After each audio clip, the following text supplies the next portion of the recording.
আলহামদুলিল্লাহি ওয়া কাফা ওয়া সালামুন আলা ইবাদিহিল্লাযীনা ইসতাফা আম্মা বা'দ। প্রিয় দর্শক, আরো একটি ভিডিওতে আপনাদেরকে স্বাগতম। দেশ ও দেশের বাহিরে থেকে যারা দেখছেন এবং শুনছেন, আল্লাহ পাক রব্বুল আলামিন সবাইকে ভালো রাখুন, সুস্থ রাখুন, আমিন। প্রিয় দর্শক, আজকের ভিডিওতে আমি আলোচনা করব হাসবুনাল্লাহ সম্পর্কে।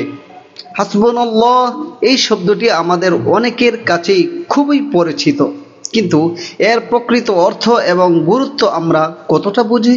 হাসবুনাল্লাহ মানে হলো আমার জন্য আল্লাহই যথেষ্ট।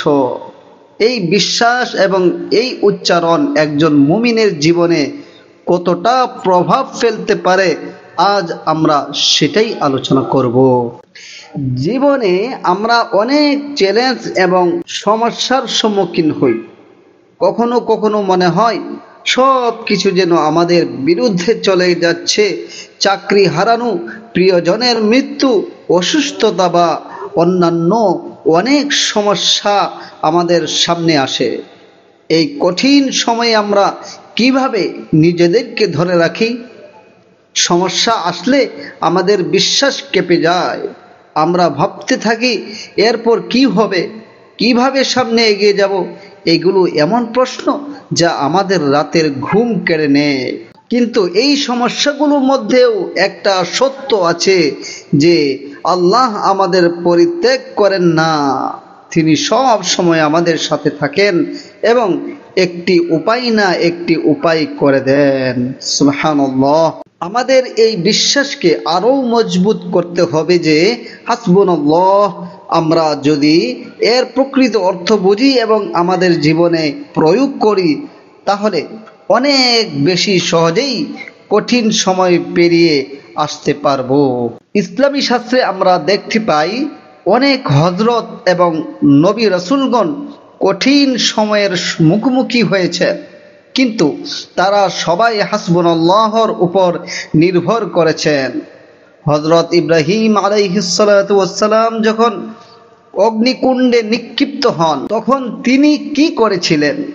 তিনি বলেছিলেন হাসবুনাল্লাহু ওয়া নি'মাল ওয়াকিল, আল্লাহই আমার জন্য যথেষ্ট এবং তিনি সবচেয়ে ভালো রক্ষক।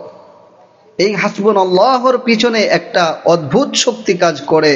যখন আপনি একে অন্তরে ধারণ করেন, আপনি দেখবেন কঠিন পরিস্থিতিতে আপনি সাহস এবং শান্তি খুঁজে পাচ্ছেন। আমি একবার একটা ঘটনা শুনেছিলাম। এক মুসলিম ভাই কঠিন অর্থনৈতিক সংকটের মধ্যে পড়ে যান। তার ব্যবসা বন্ধ হয়ে যায় এবং তিনি তার পরিবারকে সামলাতে অসমর্থ হয়ে পড়েন। ঠিক তখনই তিনি হাসবুনাল্লাহকে আন্তরিকভাবে ধারণ করতে শুরু করেন। তিনি রোজা রাখা, তাহাজ্জুদ পড়া এবং তাওবা করা শুরু করেন। ধীরে ধীরে আল্লাহ তার রহমতে তাকে আবার পা তুলে দেন। এসব ঘটনা আমাদের শেখায় যে হাসবুনাল্লাহর শক্তি কত গভীর। আমরা যদি একে সত্যিই বিশ্বাস করি এবং অনুসরণ করি, তাহলে কোনো চ্যালেঞ্জই আমাদের থামাতে পারবে না।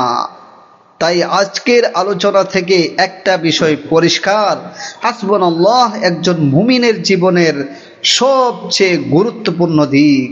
এই আমল আমাদের শক্তি দেয়, সাহস দেয় এবং সব সময় সামনের দিকে এগিয়ে যেতে উৎসাহিত করে। আপনাদের যদি হাসবুনাল্লাহ সম্পর্কিত কোনো অভিজ্ঞতা থাকে, তাহলে কমেন্টে অবশ্যই শেয়ার করবেন। আরও অনুপ্রেরণাদায়ক ভিডিওর জন্য আমার চ্যানেলটি সাবস্ক্রাইব করে রাখুন। ধন্যবাদ। আসসালামু আলাইকুম ওয়া রাহমাতুল্লাহ।